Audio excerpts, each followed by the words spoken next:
बिस्मिल्लाहिर्रहमानिर्रहीम। तो आज हम लोग बात करने वाले हैं Faraday law and induced EMF कि इंड्यूस्ड ईएमएफ के हवाले से फ़ैराडे का क्या लॉ है। तो अब इससे पिछले टॉपिक में हम लोग ये पढ़ चुके हैं कि जब मोशनल ईएमएफ की हमने बात की कि उसमें एक रॉड जो फील्ड के परपेंडिकुलर मूव कर रहा था, तो जो मोशनल ईएमएफ थी तो वो हमारे पास इक्वल आई थी -VB/L के। तो अब इसी चीज़ से आगे हम बात करते हैं फ़ैराडे लॉ के हवाले से।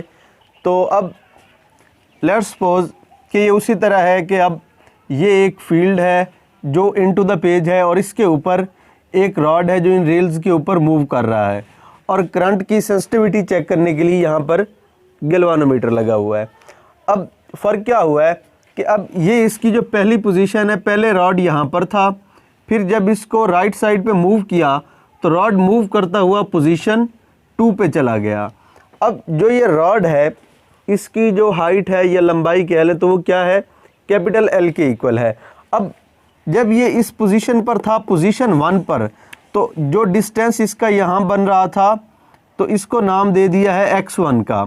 अब जब ये पोजीशन 1 से पोजीशन 2 पर चला गया है तो शुरू से यहाँ तक का जो डिस्टेंस बन रहा है वो है x2 का, यानी पहले उसने इतना डिस्टेंस कवर किया और इसमें इतना ज़्यादा और उसने डिस्टेंस कवर कर लिया। तो अब इस पोजीशन से जो चेंज का बन रहा है वो डेल x है कि पहले यहाँ पर था, फिर इतना उसने और चेंज कर लिया या बढ़ा लिया, पोजीशन 2 पर पहुँच गया। तो अब हमने ये देखा कि पोजीशन 1 पर रॉड था, मूव किया, पोजीशन 2 पर पहुँच गया। जो पोजीशन 1 पर उसका डिस्टेंस बन रहा था बेस पॉइंट से कह लें तो वो कितना था x1, पोजीशन 2 के लिए बना x2।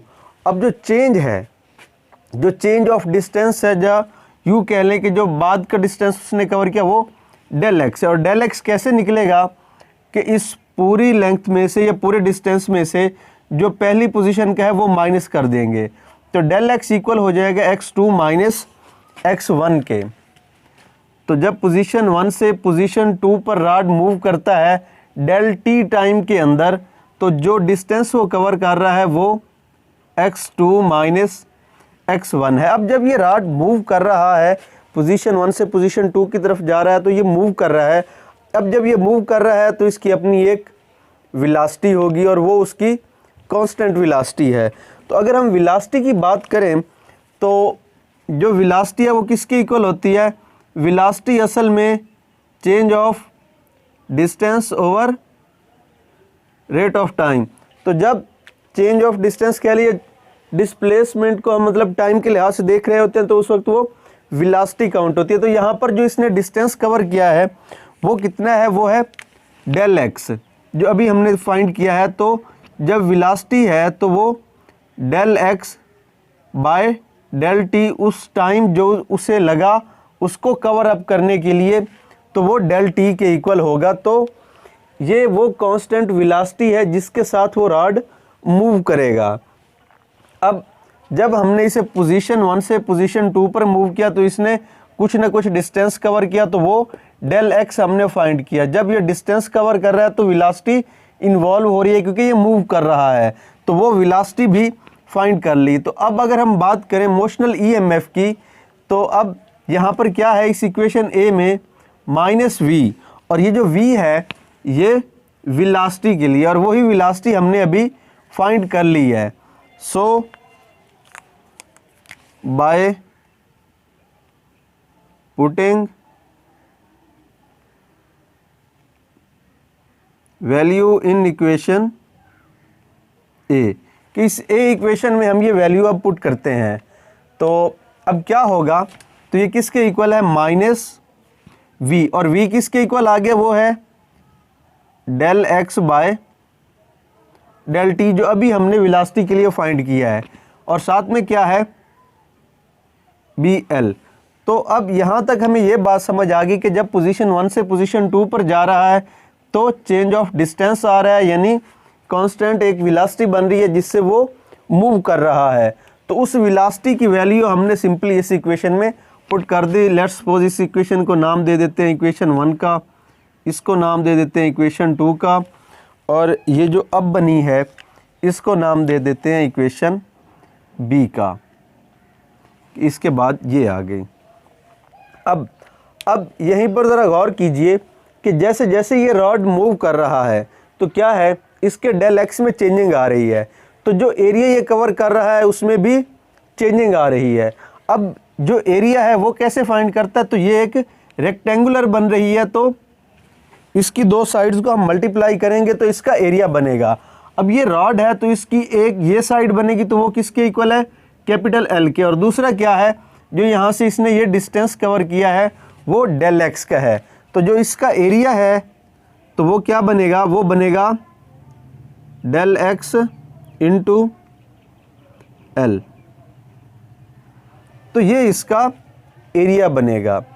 अब यहाँ पर मैग्नेटिक फील्ड भी है और इसकी पोजीशन चेंज से यहाँ पर एरिया भी इन्वॉल्व हो रहा है, तो अब क्या होगा कि यहाँ पर फ्लक्स होगा, फ्लक्स की लिंकिंग होगी, और फ्लक्स किसके इक्वल होता है, फ्लक्स होता है बी डॉट ए। तो असल हम यही फ्लक्स की लिंकिंग देख रहे थे, इसकी पोजीशन चेंज की, जैसे ही पोजीशन चेंज होती है तो इसमें फ्लक्स की लिंकिंग होती है जिसकी वजह से इसमें ईएमएफ इंड्यूस्ड होती है। अब जब फ्लक्स की लिंकिंग हुई तो इसमें क्या चीज़ें इन्वॉल्व हो रही हैं, एक तो वो मैग्नेटिक फील्ड बी है और दूसरा क्या है उसका एरिया, और एरिया हमने अभी फाइंड किया है डेल एक्स इंटू एल के इक्वल है। तो यहाँ पर वैल्यू पुट करते हैं तो ए की जगह इसकी वैल्यू आ जाएगी डेल एक्स एल और साथ में बी, तो फ्लक्स इसके इक्वल आ गया। अब जो इक्वेशन बी हमने बनाई थी, इक्वेशन बी हमारे पास थी इसके इक्वल। अब अगर इसको गौर से देखें तो यहाँ पर क्या है डेल एक्स बी एल, और यहाँ पर क्या है del x B into L, तो ये सारा किसके इक्वल है, डेल फाई के, उसके फ्लक्स के इक्वल। तो ये जो ऊपर का पोर्शन है इसको हम रिप्लेस कर सकते हैं, ये जो ऊपर आपस में सारा मल्टीप्लाई हो रहा है इसको रिप्लेस कर सकते हैं डेल फाई से। तो अब क्या होगा, अब बाय पुटिंग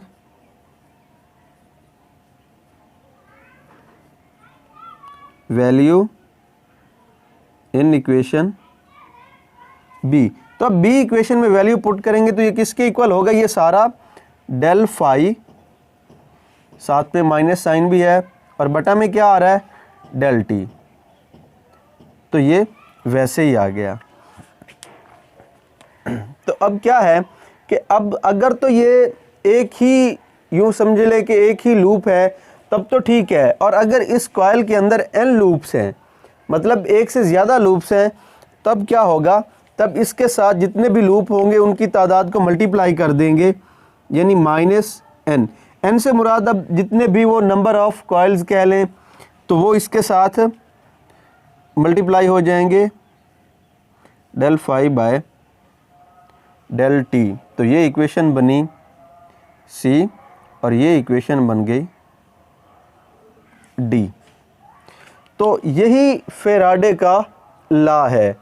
तो ये सारी बात हमने स्टडी की इस चीज़ को समझने के लिए कि जब इसके अंदर फ्लक्स की लिंकिंग आएगी।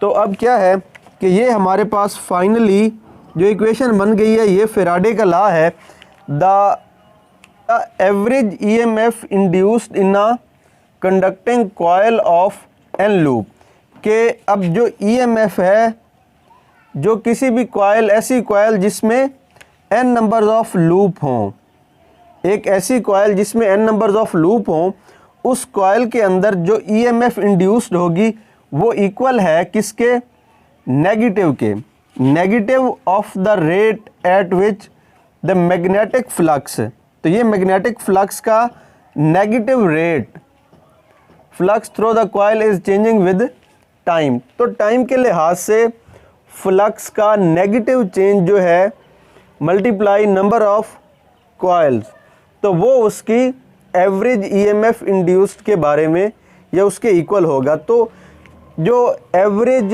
ईएमएफ इंड्यूस्ड होती है किसी भी कंडक्टिंग कॉइल में, वो फाइंड करने के लिए फेराडे का जो लॉ था वो यही था।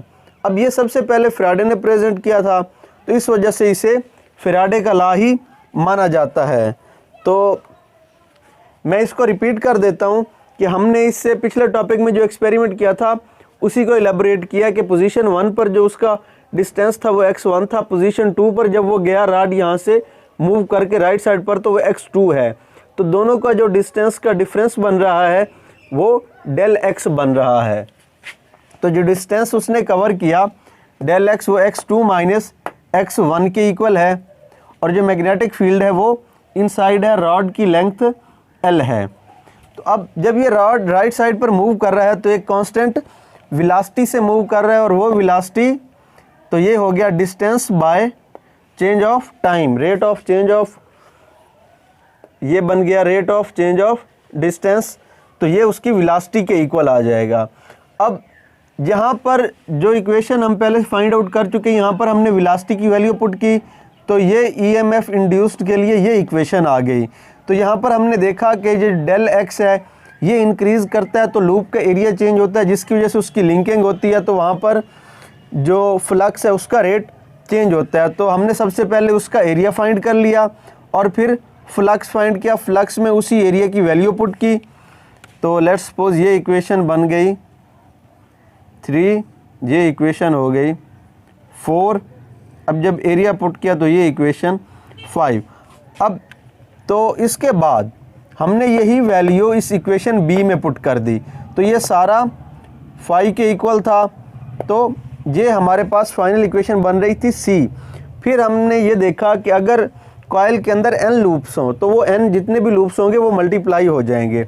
तो ये फाइनल फैराडे के लॉ है और उसकी इक्वेशन है कि जो ईएमएफ इंड्यूस्ड होती है वो असल में negative rate of change of flux से इक्वल हो, तो ये मल्टीप्लाई नंबर ऑफ लूप्स कर देते हैं। तो ये फैराडे का लॉ कंप्लीट हुआ। अगर इस लॉ के रिलेटेड कोई इशू है तो आप हमसे बात कर सकते हैं। बहुत शुक्रिया। अल्लाह हाफ़िज़।